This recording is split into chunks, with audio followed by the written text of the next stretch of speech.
Now let's hear from our race-winning team today at the 20th Annual Zippo 200 NASCAR Nationwide Series race here at Watkins Glen International, and winning for the 4th time in 5 races in the Nationwide Series here at Watkins Glen is Marcos Ambrose. He drove the number 09 Stanley Ford for Richard Petty Motorsports. He's joined by his crew chief, Scott McDougall. And Marcos certainly put on quite a show out there today. He had a few issues out there, spun around a little bit, hit a few things. Car took on a few dents. I was trying to do some ballroom dancing with Kyle Busch, and we both had left feet. Yeah, you did. But congratulations. Certainly put on a great performance, an exciting show here today for the fans. Just talk about this win here today. Just a fantastic day for RPM. The King's here. It's just great to celebrate victory lane with him, and you know, for all that he's been through personally this year, and our team making the chase with the 43, now winning a race here in Nationwide Series with Scott, part-time crew chief, full-time R&D specialist. This was our R&D team that put this program together for us for this one race. Just shows you the strength that we have with our people at RPM, that we can do it on our own and field a car that can take it to the very best in the business. So big hats off to all my crew. The Cup Series teams all helped in. They all chipped in to get us here, to do the pit stops, to help us out. And just a great day. Yeah, it really was one of my best wins here. I think, you know, obviously the spectacular finish with Brad Keselowski comes to the front of your mind. But for me, this one was more rewarding because, you know, we really earned it. We spun out early on. We fought our way back through passing a lot of cars, got some track position with good strategy, and we were able to hold them off at the end. Well, Scott, congratulations, and certainly a job well done by you and the race team, as Marcus mentioned. And it's not easy to win these races. No. It takes a team effort. And just talk about everything maybe that's transpired, getting this team ready to come here to Watkins Glen, and even particularly maybe over the last day or so as you unloaded and proceeded to go to victory lane. Well, when they came and said, hey, we're going to run Marcos up to Watkins Glen, I think everybody, it's easy to get excited and get behind, you know, his history here and his capabilities. And so then we kind of helped stack the deck a little bit. The car that you battled to win with the Cup Series in, that's the same chassis we brought back, put a Nationwide body on it. So we kind of did some things we thought, man, we're just going to maximize on everything.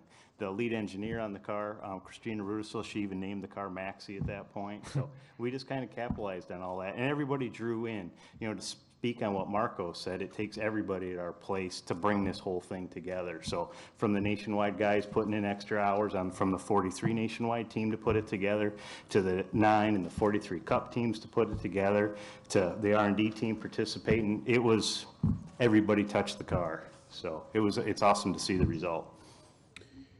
The questions now for this winning team. Let's start right here in the middle with Kyle, and then we'll go to Stan and then to Reed. Go ahead, Kyle. Hey guys, Kyle Magda, Speedway Digest from Marcos. Can you just take us through his last couple laps? And I noticed there was damage on the left front. Did you run into something, and how'd you hold off Kyle Busch there in the end? Yeah, I ran into something. I'm not sure who it was, but he was in the wrong spot. And I thought my day was done when I hit him because I clobbered him pretty good, but luckily we got him across that little you know, area there around the headlight, and it didn't puncture through. So no harm, no foul. We were able to bring it home. It was about 8 laps from home when that happened.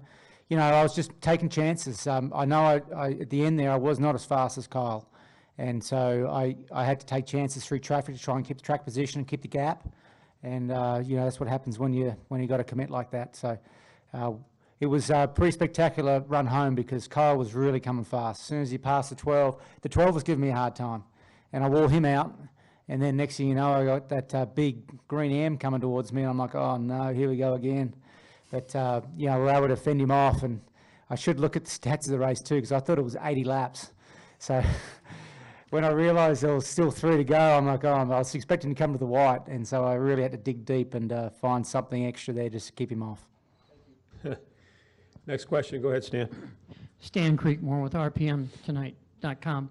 Marcus, you've already said exactly what this race, in a sense, means to you, how good it was and all. How do you, as a driver, with the experience you have, keep from going over the edge, though, from pushing so hard to get up front faster than maybe you possibly can? The drivers out here, even today, at the front of the field there, are the best drivers in the world. And we get paid to not make mistakes and run it to the very edge. That's what we do. We all do it. And the Cup race tomorrow will be no exception. You're going to have the best road racers in the world out there duking it out. And we have so many laps in these cars, so many miles, so many times where we do go past the edge. We know where it is, and we're able to just get it right there on that brink. And it's not easy to do that, especially when someone behind you's coming. So it's easy to get flustered and actually try a little bit harder and go over that mark, and lock a wheel, run off the track, get a big slide going. So these cars talk to you a little bit. They rock and round and they move a little bit. So you kind of know when you're getting on the very edge. But today it was just 100% attack. From the moment that I spun out, I just drove 100% every single lap.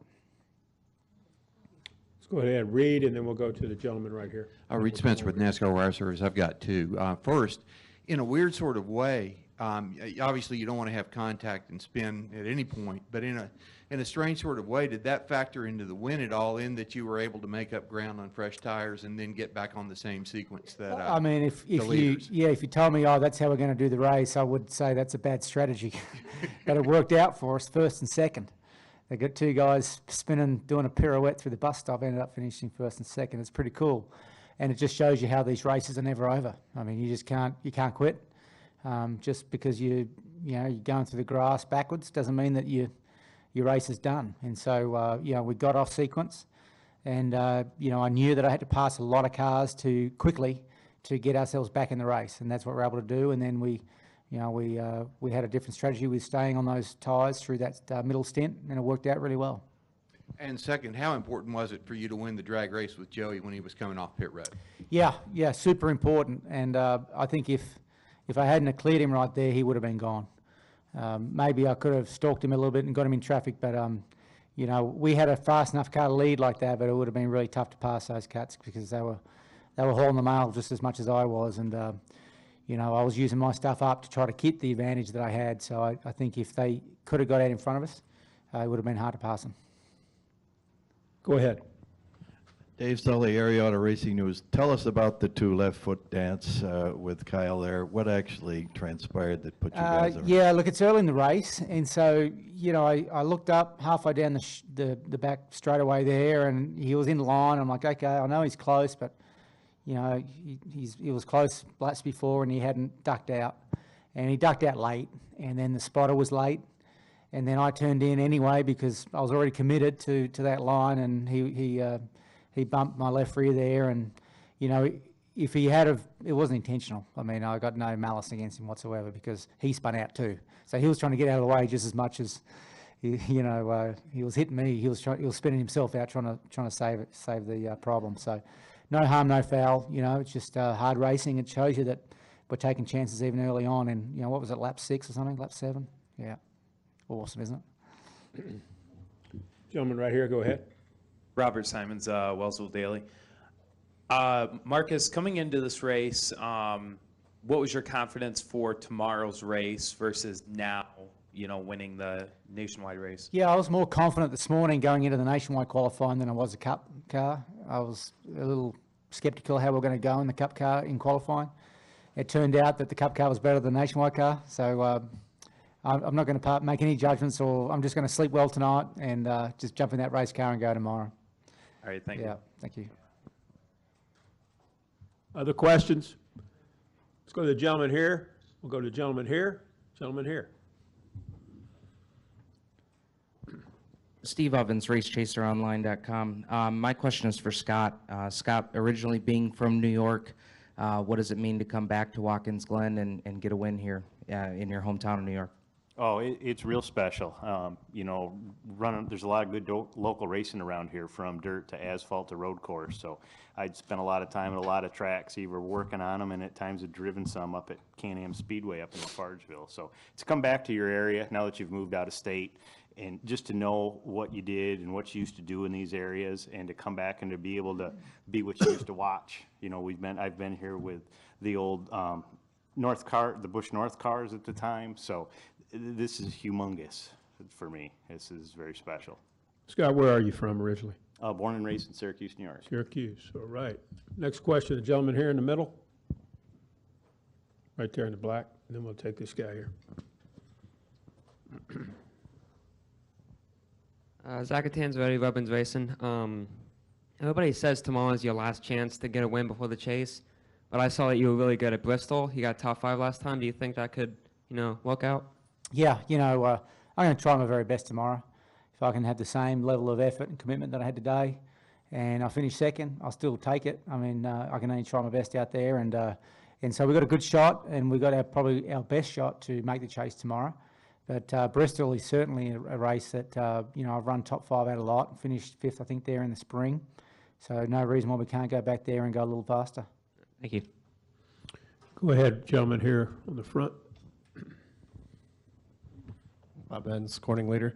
Marcos, I know the Cup Series is obviously your primary focus, but after winning today, it's been 4 straight wins. Do you wonder what could have been had you run the last couple of years in the nationwide race? It's okay, Geez, I'll take 4.